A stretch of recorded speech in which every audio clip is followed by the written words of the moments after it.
Salve, salve, morcegatos e morcegatas. Bem-vindos a mais um episódio aqui na Caverna do Morcego com seu podcaster da Praxis, Marcos Morcego. E antes de começar este episódio, aqueles breves recados. Não esquece de seguir as nossas redes sociais, @morcego_, Marcos_ e @ibamberádio. Também temos nosso site, ibambecorp.com.br, e agora na Twitch também, twitch.tv/Caverna Morcego. A gente tá lá fazendo live recorrentemente. Queria lembrar também que o seu apoio é o que mantém aqui e agora o projeto na Twitch, a vinda do Rô, que é o revisor, né, que agora também vai ter episódios aí. Vocês já viram aí, ele já lançou o primeiro, falando sobre muito além de Stonewall. E é isso, galera, a gente vai trazer muito conteúdo bacana e para isso é importante o seu apoio. Então vai lá, apoia.se/Caverna Morcego. Vai lá, dá a sua ajuda. Se também preferir, a gente tem o PicPay, aí tá pra todo canto, mas é marcos.morcego, se eu não me engano. Mas bora lá, o que importa é o episódio e, bom, bora que bora.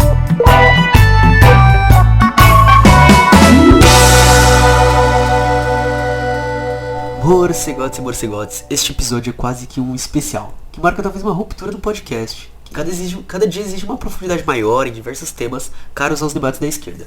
O tema escolhido aqui é bem complexo, porque necessita de uma análise por diversos lados, áreas, pautados nos mais diversos estudos. Falaremos sobre o neoliberalismo, os limites da atuação da esquerda moderada, que não consegue sair da institucionalidade, e vai muito além disso a partir de hoje, né, esses episódios que estarei aqui sozinho. Mas para isso, precisamos partir de pontos uniformes. Primeiramente, entendendo o que é o chamado neoliberalismo, e em segundo momento, sua consolidação na América Latina, conjuntamente com o imperialismo pré-existente, que adquire nova forma. Lembrando aqui, o título é Introdução ao Neoliberalismo no Brasil, justamente porque a gente vai primeiro dar um panorama da América Latina, e nos próximos episódios vocês vão ver uma proximidade um pouco maior com a nossa realidade. Para começar, o neoliberalismo ele pode ser compreendido como uma forma concreta do capitalismo contemporâneo. É a configuração que o capitalismo adquire com o declínio dos estados de bem-estar social e com a mudança das relações de produção, adquirindo um discurso que traz a economia como um campo que não necessita de intervenção estatal, apenas em momentos imprescindíveis, apostando no livre mercado e reordenando as formas de trabalho. Na teoria, eles dizem lutar contra a desigualdade, mas como o sistema ainda é o capitalismo, sabemos que é uma forma de mascarar seus reais intuitos. O neoliberalismo trouxe à tona, novamente, uma realidade de precarização e barateamento da mão de obra. Reforçou fortemente a desigualdade, construiu barreiras institucionais para o impedimento de ação das pessoas contra o sistema. E, é claro, permaneceu lado a lado do imperialismo, mantendo a exploração da mão de obra, grupos oprimidos e da periferia do capitalismo. Enquanto, por outro lado, provoca uma concentração de riqueza na mão de pessoas ricas, que ficam cada vez mais ricas. É claro, aquela famosa concentração de renda. Além disso, algumas armas serão utilizadas pelo sistema como arma de desmobilização e despolitização, sejam elas ditas pacíficas, como a mídia, a ideologia, a cultura, como também armas de verdade, a força policial e do exército. Exemplo de cada uma delas é a separação que se tenta fazer entre economia e política, porém sabemos que ambas são interligadas e que o famoso mercado, uma entidade de extrema força no sistema, manda e desmanda. Outro exemplo são as forças policiais, que protegem propriedades privadas ao invés de protegerem as vidas de pessoas que lutam por dignidade. Passando por essa parte introdutória, que é uma simplificação sobre o sistema em que vivemos, temos que voltar ao passado. Por isso, o livro que eu queria introduzir, que já apareceu aqui algumas vezes, é o Veias Abertas da América Latina. Possui um episódio, mas alguns elementos dele são necessários para chegarmos em nossa análise de forma concreta. A divisão internacional do trabalho, desde a colonização e com o imperialismo e o neocolonialismo, significa justamente que alguns países vão ser feitos para ganhar e outros para perder. Não tem interesse em analisar os países de centro do capital, nem toda a periferia. A América Latina, como bem sabemos, é uma região explorada, especializada em perder. Para o povo, perder para o imperialismo. E para a sua própria burguesia.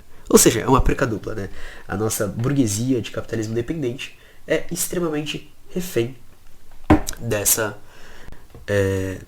do imperialismo. A América Latina perdeu. Mas se ela perdeu, alguém ganhou. É claro que a gente está generalizando, a gente sabe que a gente tem exceções como Cuba, né? Quem ganhou? A história do subdesenvolvimento da América Latina integra a história do desenvolvimento do capitalismo mundial. É impossível analisar a situação daqui sem analisar a estrutura. E por isso, começamos por explicar e agora seguimos pela história. fazendo assim o primeiro complemento do movimento e da concretude da estrutura capitalista exploradora. Sobre este livro, apenas essa introdução cabe, pois no episódio dele o aprofundamento está lá, uma breve análise do monopólio e uma tremenda análise sobre diversos acontecimentos em nossa terra. E agora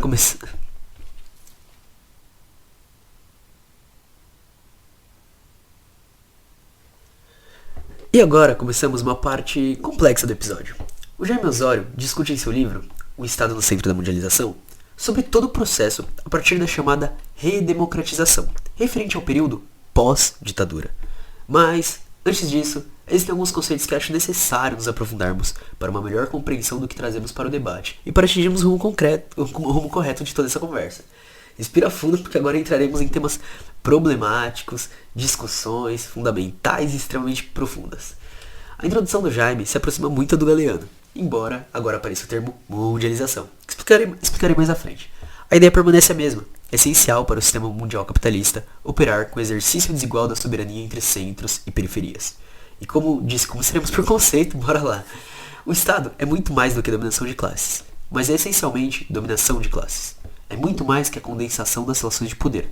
É muito mais do que as relações que conformam uma comunidade, mas é essencialmente uma comunidade, porém ilusória. É muito mais do que coerção, mas é, principalmente, violência concentrada. Essa é a abertura de um conceito, pois grande parte do livro vai tratar sobre a diferença entre o Estado como estrutura, mais governo e sociedade civil, que seriam as instituições. O Estado é a única instituição que tem a capacidade de fazer com que os interesses sociais particulares possam parecer com interesses de toda a sociedade. Ele se apresenta como comunidade. Os tecidos fundamentais que geram a reprodução da sociedade estão atravessados pelas funções estatais.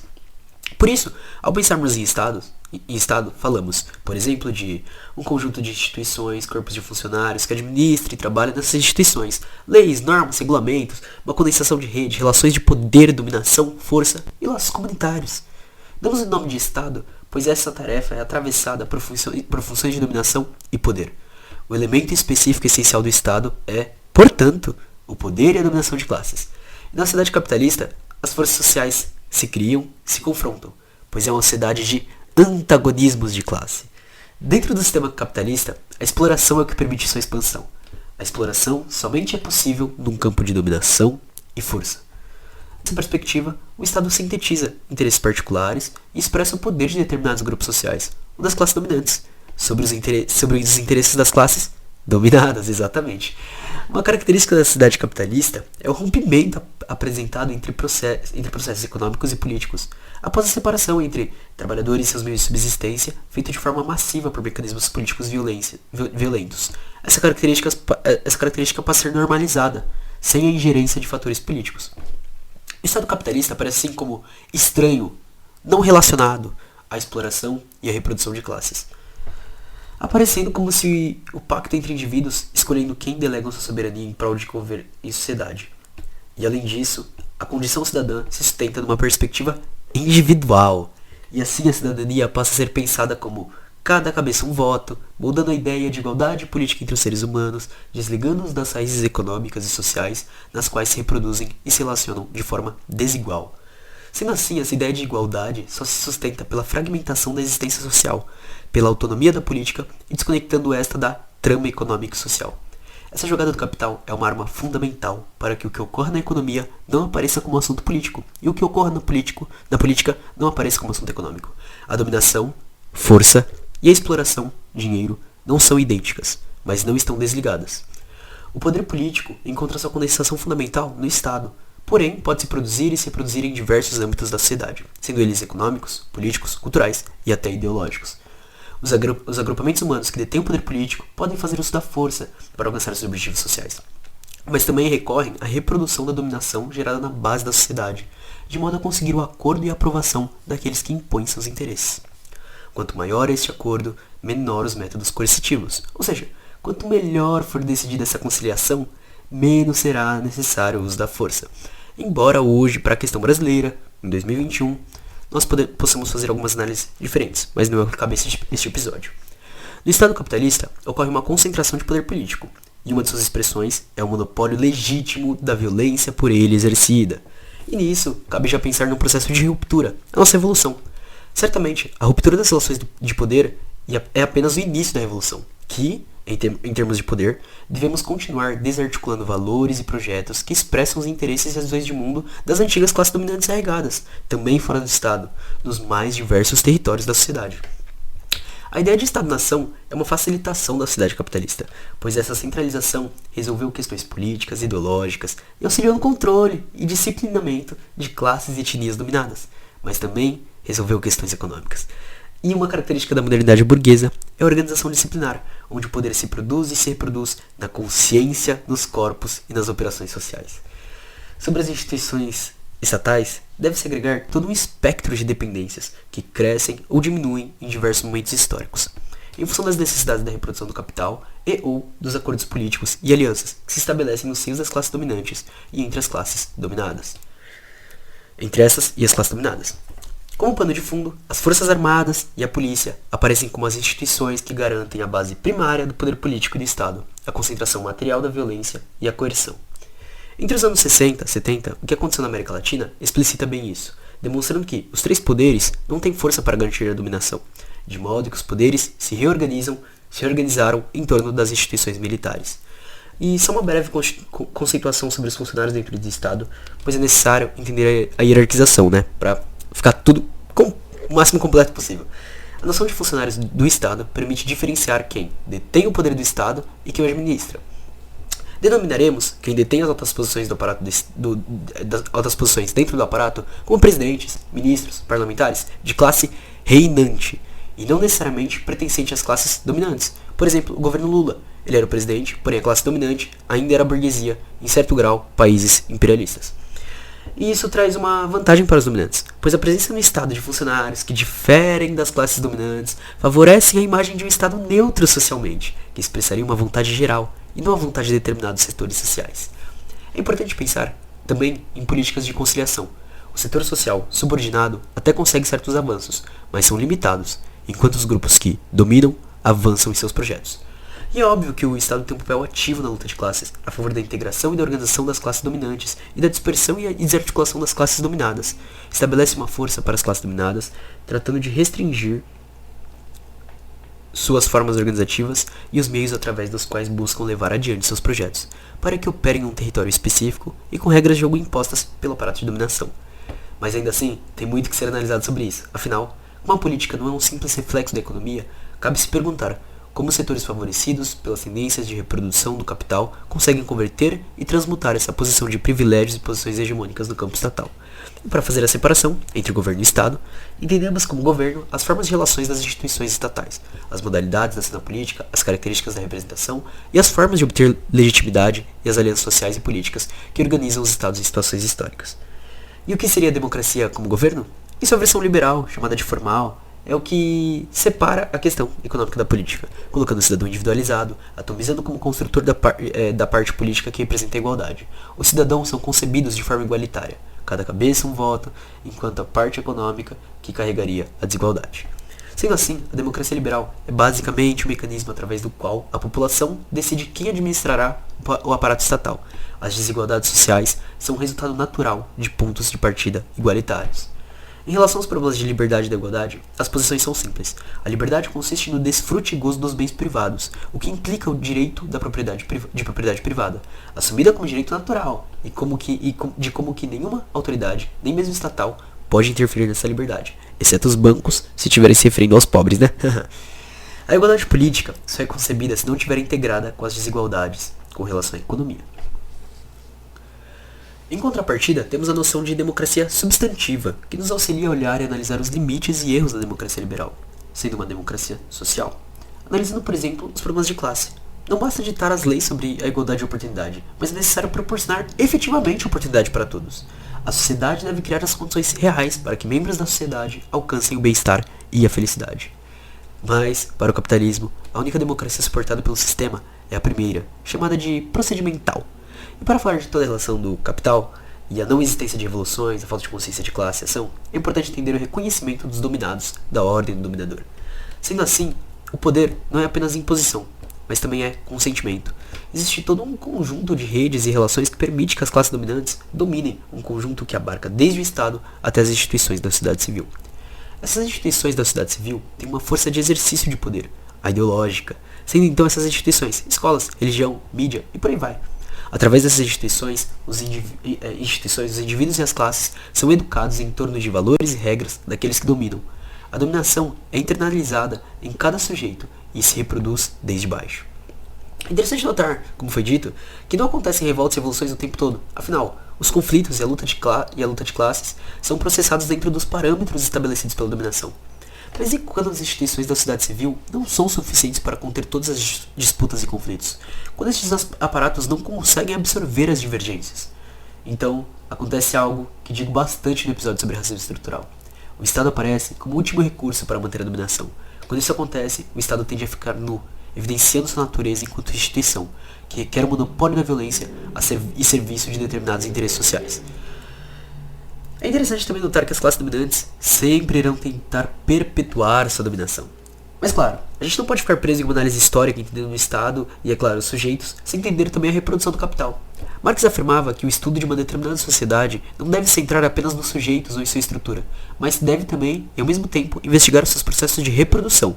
É significativo que seja ao examinar esses últimos processos que Marx analisa as relações de exploração e dominação de classe. E a reprodução do capital vai ser dirigida em qual sentido? Sempre favorecendo os planejamentos da classe dominante. Ou seja, quem tem dinheiro tende a coordenar e ganhar mais, gerando a concentração de renda. Algo que pode ser visto desde processos como Revolução Industrial, exploração, imperialismo, formação de monopólios, ditadura militar e até hoje em meio à pandemia. E a ideia de que o Estado não deve intervir no capital é diretamente oposta às necessidades do sistema capitalista. O papel do Estado na reprodução do capital exige políticas econômicas e formas de intervenção diferentes, de acordo com o padrão concreto da reprodução do capital. A forma da intervenção está marcada, historicamente, pelos interesses hegemônicos do capital.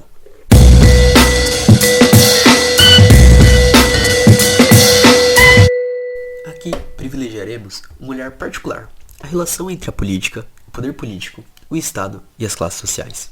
Afinal, política não se restringe à luta pelo poder, ela é também luta contra o poder, tentando transformar as bases da dominação e da opressão. O poder político constitui o núcleo articulador de qualquer projeto emancipatório que pretenda transformar as bases da dominação e opressão. De acordo com essa ideia, Jaime Osório continua: entendemos por política a capacidade de decidir e incidir na definição e nas soluções dos processos e problemas que têm a ver com o curso da vida em comum. Sendo assim, a capacidade social de discutir e decidir sobre os assuntos públicos. E como bem vemos, dentro do sistema capitalista, a grande maior parte da população foi expropriada dessas funções. Pela base, também podemos gerar e acumular forças. Resistência e disputa também são partes do que se define como política. A divisão de classe da sociedade questiona todas as definições de política que pretendem desviar esse problema central. Então, para as classes dominantes, a política se refere à arte de exercer e manter o poder político. Para as classes dominadas, ao contrário, a política se refere à arte de disputar e alcançar o poder político. Em qualquer caso, o Estado aparece como o horizonte final da ação política. Logo, para a conservação do poder, sempre existirá a tentativa de impedir o conflito. E aqui, me permitindo fazer uma abertura, não só pela conciliação de classes, mas também pela despolitização, pós-política, ultrapolítica e por aí vai. Mas mesmo assim, na política de conciliação, o sistema impede uma equalização entre as classes. O Estado, burguês em relação aos interesses que representa, somente pode expressar posições das classes dominadas num quadro que reafirme essa condição. O que os dominados avançam passa por um filtro pela ação da dominação estatal. O modo democrático liberal, com sua ideia de igualdade política, não questiona a classe dominante, pois desconecta as desigualdades sociais, individualiza e atomiza as classes. Também, para manter suas forças, as decisões são tomadas em grupos restritos e até em horários restritos. Lembrando que nem sempre são só atores políticos que tomam essas decisões, mas pessoas do mercado, Carlos Wizard, por trás da economia, o Lehman, e por aí vai, né? E é claro, as políticas tomadas sempre fortalecem as classes dominantes. As políticas de austeridade reforçam a desigualdade. Isso acontece muito a partir da ditadura, que a renda começa a se concentrar com a chamada redemocratização, que nada mais foi do que o retorno das eleições, apenas reoligarquizou o Estado. No discurso dominante, o mundo social aparece dividido em múltiplos centros, e a realidade fragmentada e carente de estruturas que permitem concebê-la como totalidade articulada, o que impede e torna desnecessário aprender sua unidade. Inclusive, uma das ferramentas da dominância é a estruturação das ciências sociais, não analisando as classes sociais. Tirando a análise das classes sociais do jogo, a ideologia da meritocracia ganha um grande espaço. As conquistas pessoais ganham um tom maior na sociedade, ou pelo menos um ideário de um dia ser alguém. Lauren Frenet indica assim: é necessário que o que aparece como lucro, poder, prestígio e privilégios pessoais seja concebido como uma recompensa legítima de qualidades intrínsecas reveladas por um esforço adequado. E mais ainda, que esta revelação das qualidades meritórias seja concebida simultaneamente como uma contribuição preciosa para o bem da coletividade, inclusive para o progresso da humanidade, e que os demais se convençam de que a miséria, o desprezo e a impotência que lhe corresponde são a justa remuneração da pequena parte de seus modestos talentos, que seus modestos talentos permitem receber no progresso da espécie humana. E ao falarmos de classe, é simplesmente agregarmos indivíduos, não como se todos fôssemos iguais, mas como uma soma de componentes individuais. Porém, não podemos simplificar. A sociedade é bem mais do que um simples agregado de indivíduos. É uma rede densa de relações em que o destino social de alguns tem direta relação com o destino social de outros. Não em questões tangenciais, como poderiam aceitar algumas variantes do individualismo metodológico, mas sim na definição de assuntos fundamentais dos sujeitos sociais. O liberalismo tenta colocar a riqueza como resultado de um esforço. Porém, a base do enriquecimento é, através da acumulação de riqueza em alguns segmentos sociais, através da expropriação do trabalho e acumulação da miséria e pobreza em outros segmentos. Considerar uma análise classista da sociedade apenas traz enriquecimento sobre a própria análise. É, na verdade, o estudo de processos concretos que indicará o peso a ser dado ao referente classista, que em geral tenderá a agregar novos horizontes e reflexão a temas como aqueles anteriormente assinalados. Mas então, se vamos falar de classes, quantas classes são? Bom, analisando o Manifesto Comunista, o Capital, o 18 Brumário, ocorrem análises diferentes pelo próprio Marx. Mas é importante notar que não estamos diante de um autor que se corrige, mas sim em frente de materiais que se situam em diferentes dimensões e espessuras da análise, o que possibilita a reconstrução de unidades de análise da realidade social.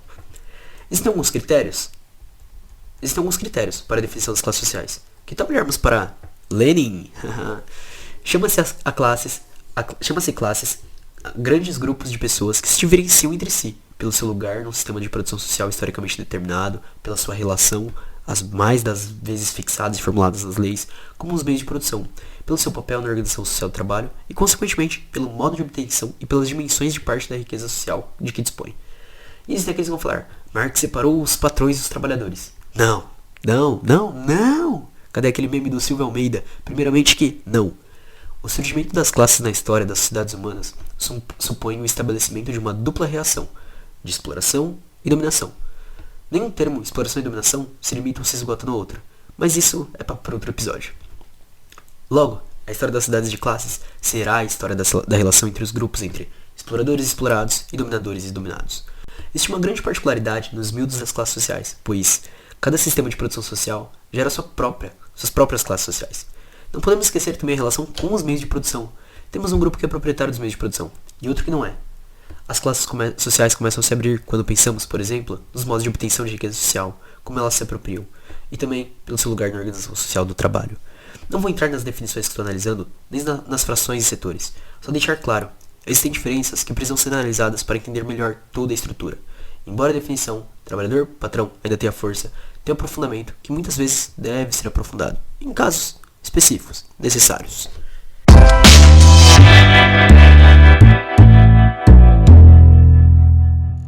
Ao falarmos sobre população trabalhadora, não podemos nos referir apenas a quem está em algum trabalho. Temos a população inativa e diversas outras definições, como Lélia Gonzalez ao analisar a população negra como exército de reserva, ou Angela Davis falando sobre os trabalhos de mulheres negras como não referentes à economia geral, e por aí vai. Na busca de aumentar o lucro, o capital tende a investir relativamente mais em capital constante, máquinas e equipamentos, que em capital variável, que seria a força de trabalho, com o objetivo de aumentar a produtividade e conseguir que cada unidade de valor de uso, automóveis, televisões, alimentos, se aproprie de menos tempo de trabalho socialmente necessário e seja reduzido o seu valor e potencialmente seu preço. Isso faz com que a acumulação do capital cresça para além da demanda por trabalhadores, propiciando a formação de uma população trabalhadora sobrante para as necessidades de reprodução capital. Resumindo, visando apenas o lucro, tende-se a diminuir o preço gasto com mão de obra. Por um lado, a concentração de riqueza continua. Por outro, vê-se pobreza, miséria e desemprego. Esta presença de mais mão de obra permite que o capital redobre a exploração dos trabalhadores ativos, pois a força de trabalho em abundância, tanto para substituir aqueles que resistem às maiores jornadas, a intensificação de produção ou a baixos salários, quanto para substituir os trabalhadores esgotados devido aos processos de trabalho que minaram sua vida. Porém, A maior exploração dos trabalhos ativos se baseia, por sua vez, em mecanismos que acelerem a acumulação e, portanto, também os processos que permitem ao capital gerar população trabalhadora excedente. E assim funciona o capital, destinando parte da população ao esgotamento e outra parte à força. É direta a conexão entre a nossa miséria e a acumulação da burguesia, que se privilegia disso. Mas também é esse processo que gera as condições do proletariado se formar uma classe. Não falando que nós precisamos passar fome e ficar desempregados para isso. Pelo amor de Deus, isso é uma visão burra. Para qualquer coisa ser feita, para a revolução acontecer, a gente precisa estar bem alimentado. Mas vocês pegaram a visão. Continuando, o triunfo do proletariado implica não apenas a libertação das correntes que o condenam à exploração e à dominação, mas também liberta a burguesia como classe exploradora, deixando assim as bases para uma história humana em que a dominação e a exploração de classes chegue ao fim. É importante essa análise partindo das classes, pois a teoria das classes liga a presença desses agrupamentos sociais como um funcionamento estrutural da sociedade. E por que falamos burguesia? Bom, aqui fica a dica, o vídeo do Chavoso, como os ricos ficam mais ricos. Pois burguesia não é somente quem recebe altas rendas, mas quem se apropria de trabalho alheio sob a forma de mais-valia. As classes sociais também cumprem uma função de romper com a lógica apresentada pelo liberalismo. Liga, a partir do campo social, processos econômicos e políticos. Permitem ver a sociedade como uma unidade integrada, de modo que os problemas colocados e as perguntas específicas determinarão a ênfase em alguns dos campos atualmente divididos em diversas disciplinas sociais. Também permite destrinchar os núcleos articuladores da sociedade, as relações que os homens estabelecem entre si e com os meios para produzir e reproduzir suas condições de existência. E são as particularidades desses processos que definem a natureza das articulações e organizações societárias.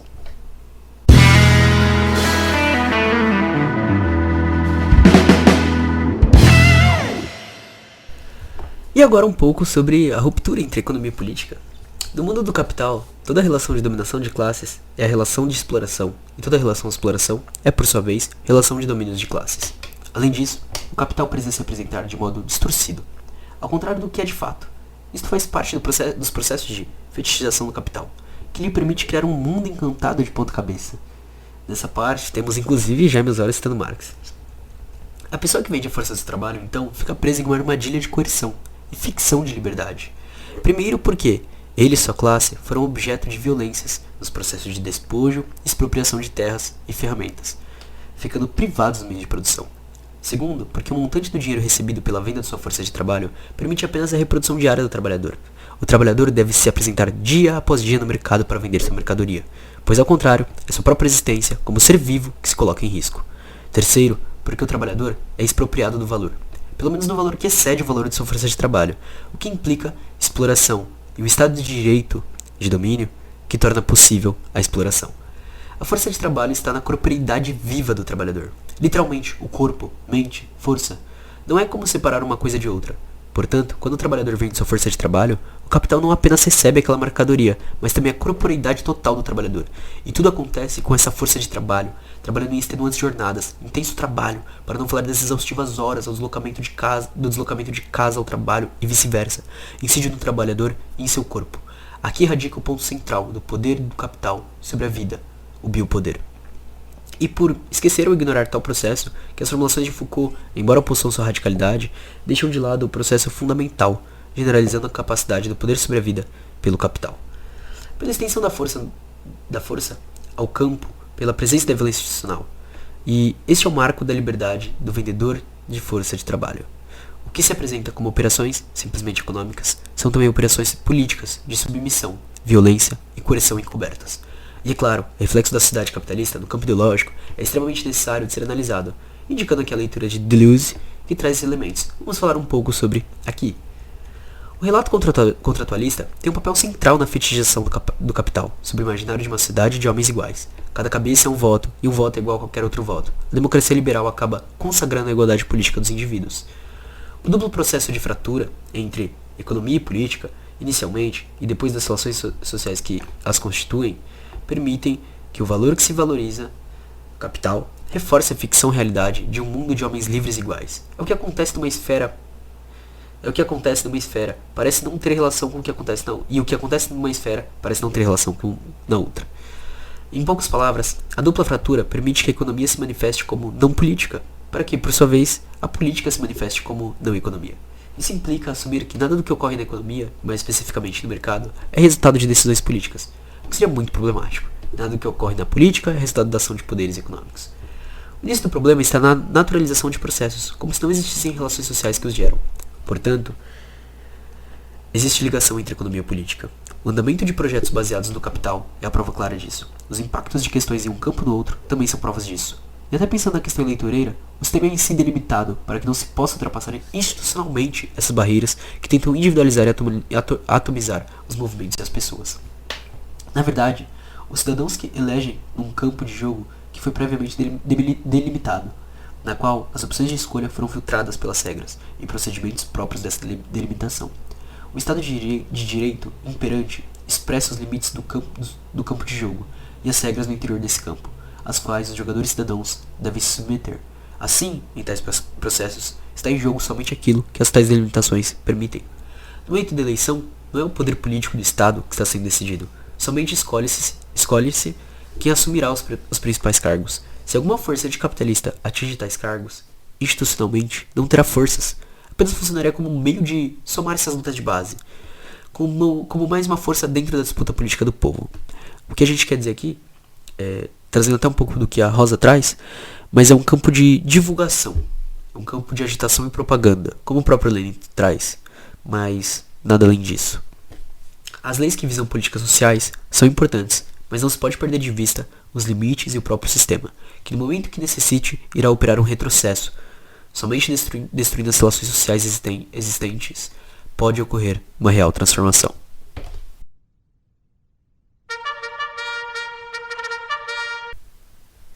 É importante notar que o capitalismo é a primeira organização econômica e social com vocação mundial. Isso pode ser visto nas partes econômicas de Marx, mas também de Rosa, que trabalha com a expansão do capital, reforçando sua dominação e exercendo novas modalidades de sujeição e controle sobre territórios já subordinados.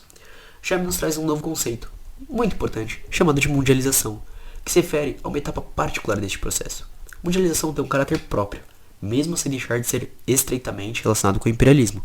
Ambos estão situados no mesmo nível de análise, o sistema mundial capitalista, e se potencializam e se condicionam mutuamente. O imperialismo vai emergir de um sistema de relações de produção e de relações de troca que abarcam a totalidade do mundo. Como diz Bakunin, sendo assim, uma periodização particular dentro do processo de acumulação e reprodução do capital, em que se chegou ao predomínio do capital monopólico e, mais especificamente, do capital financeiro. Essas últimas observações, retiradas de Lenin. Já a mundialização abarca, ao contrário, uma etapa particular dentro do processo de constituição do sistema mundial e da necessidade do capital se apropriar extensiva e intensivamente do espaço nas diferentes fases do ciclo do capital. Na mundialização temos algumas mudanças de elemento que categorizam esse novo estágio. Não vou entrar em como o autor define, mas vou falar dos elementos dando continuidade aos processos. A economia mundial entrou em crise e com intenso esforço trata de recuperar a taxa de lucro e alcançar um novo ciclo de crescimento. O capitalismo acelera e intensifica suas tendências a operar em escala planetária.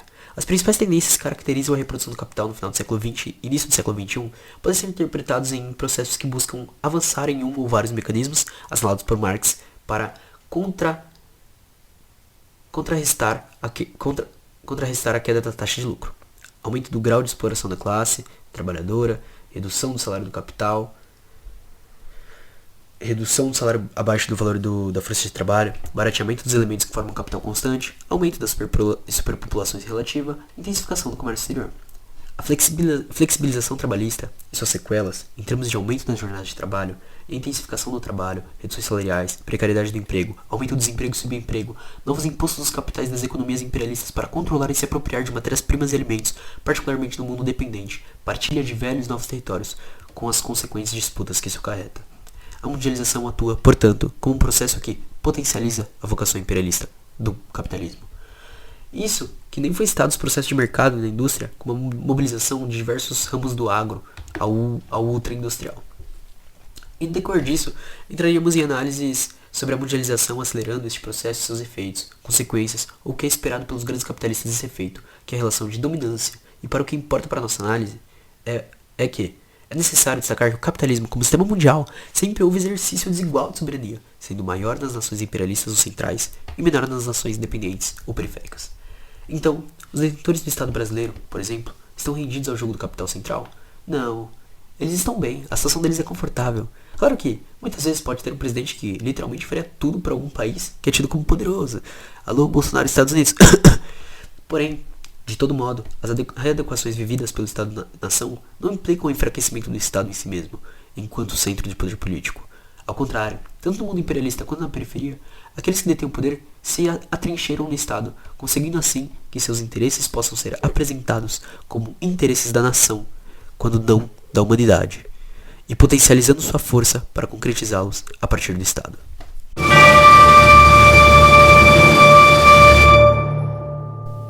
Não podemos pensar nas questões de todo o processo imperialista sem ao menos citar organismos financeiros internacionais, particularmente o FMI e Banco Mundial, com capacidade de ditar as políticas que os estados devem seguir ao pé da letra e, se não o fazem, sofrem sérias sanções em termos de recebimento de empréstimos ou na qualificação de risco para receber investimentos externos.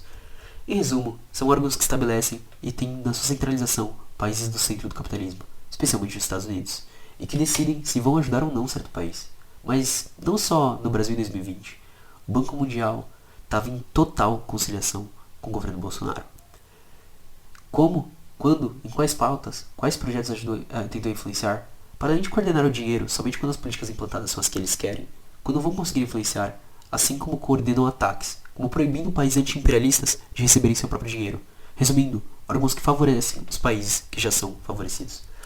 Análise das relações internacionais como centro e periferia são as duas caras de um único processo. A expansão do capitalismo como sistema mundial, que ao longo de sua história gera regiões e nações diferenciadas do ponto de vista da capacidade de se apropriar do valor, o centro, e outras de ser despojadas de valor, a periferia.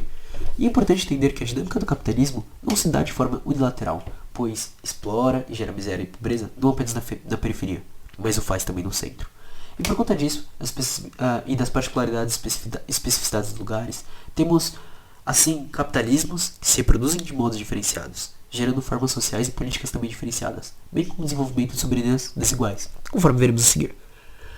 O Estado é a condensação das relações de poder político que atravessa a sociedade, mediante aos quais determinados agrupamentos humanos impõem seus interesses, tanto por meios coercitivos quanto consensuais. Isso nada mais é do que falamos momentos atrás. Tanto a força policial, militar, quanto medidas ideológicas e a junção entre Estado e sociedade civil, instituições, vão ter impacto na força do próprio Estado. E não falamos de classe reinante, quem está momentaneamente no poder, mas de classe dominante, que é quem possui efetivamente o poder.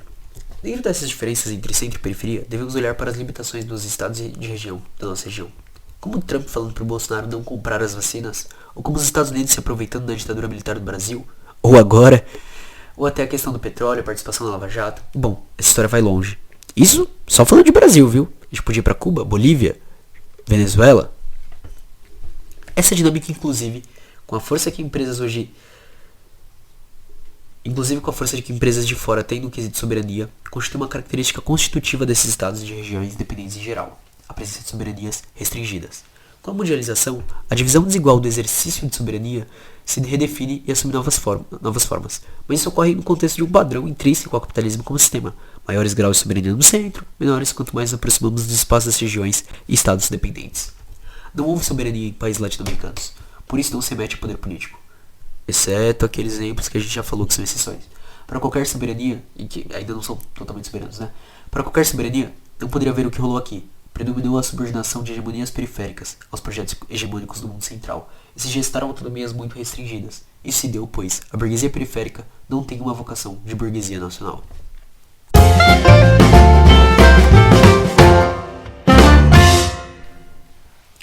Entramos então no estado dependente, ou seja, dentro das periferias. Dentro dele é o enfraquecimento ou a ausência das classes dominantes do capitalismo dependente dos projetos autônomos de desenvolvimento e de projetos nacionais. A luta socialista e anarquia passa muito pela soberania da terra, alimentar, da produção, mas nenhum governo dentro do sistema dependente tem a capacidade disso, pois todo projeto político soberano deve necessariamente assumir conotações anti-imperialistas e, ao mesmo tempo, anticapitalista e popular. Como diz o próprio Mariátegui. É importante entender como esse processo de subordinação acontece em relação ao capital. Os processos de monopolização dos mais diversos setores econômicos, oriundos do efetivo, da associação subordinada com capital estrangeiro, ou então pelos investimentos diretos de capital, provocam uma reduzida expansão das classes, frações e setores das classes dominantes. A debilidade na estrutura de tais classes e a acumulação das contradições do sistema mundial capitalista nas zonas periféricas dependentes, o que implica debilidades estruturais do Estado e do sistema de dominação do capitalismo moderno, são compensadas pelo peso das dimensões autoritárias do Estado e do governo, mesmo sob feições democráticas, e pela internacionalização no e por parte do Estado dependente das relações de poder dos Estados e capitais centrais imperialistas. E como é bem observável, a exploração em países periféricos adquire uma forma mais aguda. O Brasil é um exemplo disso. A superexploração gera processos produtivos que tendencialmente ignoram as necessidades da maioria da população trabalhadora, direcionando a produção para mercados estrangeiros e ou para estreitas camadas sociais que conformam os reduzidos, embora poderosos, mercados internos, gerados em meio à aguda concentração de riqueza. Dentro disso deve-se notar a questão de trabalhadores ativos e desempregados, e informais, exército de reserva e por aí vai. São diversos pontos que demonstram que a exploração nesta região necessita de pessoas em miséria total, mar de pobreza, trabalhadores esgotados prematuramente e desemprego. Tudo isso tende a criar condições para potencializar os enfrentamentos sociais e luta de classes. Como a gente tem hoje, a gente tem um conflito muito grande, só que ainda faltam bases para que esse conflito seja levado adiante. Dentro desse sistema, as máximas autoridades, que aparecem como um comando acima da cidade, têm isso acentuado no aparato de Estado do capitalismo dependente. E a força chamada de contra-insurgente, que existe, não é uma formulação que simplesmente surge na periferia do capital, mas tem uma relação direta com o que o centro do capitalismo desejou. Tal denominação tem como origem o fato de que os estados latino-americanos adotaram a doutrina de contra-insurgência imperante nas escolas militares estadunidenses, ocupadas na formação de militares latino-americanos, por onde passaram diversas gerações de suboficiais e oficiais, hoje em posições de alto escalão no seio das Forças Armadas da região. Alô, Chicago Boys, Paulo Guedes, tudo miliciano, tudo safado. E é claro, além de fascistas, genocidas, corruptos. Esses movimentos surgem durante o processo da pré-ditadura, ditadura, e bom, até os dias de hoje vemos situações em comum. Numa violência com um sentido político preciso, gerar uma paz social que tornasse possível o estabelecimento de novas modalidades da reprodução do capital, com altos custos para condições de vida e de trabalho da ampla maioria da população. Dentro disso, a população fica marginalizada, âmbitos econômicos, políticos e sociais. E como o capitalismo não tem limites, o número elevado de empresas estatais passou para mãos privadas, vendidas em geral a preços irrisórios. A isso se soma a abertura de serviços estatais como saúde, educação, moradia e, particularmente, controle dos fundos de pensão para que se tornassem meros negócios. Tudo isso concedeu um potencial econômico de grande capital latino-americano como nunca antes. Em conjunto com esse processo foram realizadas reformas trabalhistas, em geral marcadas pela tendência à desintegração ou atomização de sindicatos e de outros mecanismos de defesa existentes no campo de trabalho, que permitiu um drástico aumento da superexploração, oculto em categorias como flexibilidade de leis trabalhistas ou emprego precário. Com isso, cresceu a camada da população em nível de pobreza. Nas novas condições, pobreza já não é sinônimo de desemprego, como nas décadas passadas. Mesmo com emprego, é possível ser pobre na nova situação. Então, temos o primeiro campo de efeitos que se relacionam com o hoje. O governo social-democrata, petista, conseguiu direitos que saíram dessa lógica, mas o mercado não quer isso. Por isso, todo este retrocesso. Muito do que não havia sido perdido, agora está sendo. Uma nova reoligarquização econômica. Ou seja, uma reconcentração das forças nos antigos grupos dominantes, que resulta também no acúmulo de força política, seja coerção, seja status. Isso, assim como antes, não altera a hegemonia. Pelo contrário, é uma concentração dos mesmos grupos. Não podemos esquecer o discurso da mão invisível que regeria o mercado, trazendo com um ideal de racionalidade para toda a lógica capitalista, que nada passa de uma grande piada. Mas isso não precisa ser visto em mim. Temos diversos autores. Deixo aqui a indicação de Deleuze. Esse é o contexto de neoliberalismo, privatização, concentração maior de renda e, é claro, um forte empurrão de pessoas à pobreza. Então, para sintetizar os elementos que discutimos até aqui, cabe considerar que na América Latina, as reformas trabalhistas jamais requereram necessariamente a minimização, mas sim uma reconfiguração profunda da ação do Estado em favor de novos interesses e objetivos, que resultou em ganhos extraordinários para os agentes financeiros mais globalizados, privatização e desnacionalização das economias e expropriação dos direitos sociais e trabalhistas em favor do capital. Conforme explica Jaime Osório, nesse processo, além das já citadas condições assimétricas de negociação dos países da periferia com as instituições do capital financeiro internacional, cabe considerar que, caso os Estados não implementem os ajustes, estes podem sofrer sanções muito sérias, tanto na restrição aos empréstimos, quanto pelas instituições os qualificarem como terreno arriscado para se fazer investimentos. Assim, o FMI e o Banco Mundial acabam tendo a capacidade de ditar as políticas que os Estados devem seguir ao pé da letra. Assim, para tratarmos as relações das instituições financeiras com a periferia do sistema de forma adequada, cabe necessariamente considerarmos que a precariedade e a promoção de agendas liberalizantes expressam a forma como as sociedades se organizam, econômica e politicamente, para responder às necessidades de exploração e dominação constitutivas da natureza do sistema capitalista global. Mais do que pensar modelos de gestão ou pensar apenas na eficiência das instituições do Estado, como querem crer os defensores das agendas neoliberais, trata-se de questionar criticamente o projeto de expansão intensiva e extensiva do neoliberalismo, enquanto motor da acumulação capitalista na periferia, apresentado pelo FMI e Banco Mundial como panaceia universal para enfrentar a problemática do desenvolvimento. Muito obrigado, Rô, por esses 2 parágrafos excelentes. Aqui se encerra esse episódio. É bem explícito o sistema neoliberal e muitas de suas definições, embora ainda falte muita coisa. No próximo episódio enxergaremos erros da esquerda, e como já começamos, as consequências e os limites que a social-democracia possui, sendo a única alternativa uma saída radical, como diz a camarada Rosa Luxemburgo, socialismo ou barbárie. Muito obrigado por quem ficou até aqui, galera. Espero de verdade que vocês tenham gostado desse episódio, assim, tipo, como eu falei, é uma ruptura. A partir daqui, o bagulho é louco, é chapa quente, é tiro, porrada de bomba. E vocês vão ver. Bom, não esquece aí, as indicações vão estar todas aí embaixo. Rede social, apoia-se. É isso, galera. Agora eu vou. Beijo, beijo, beijo.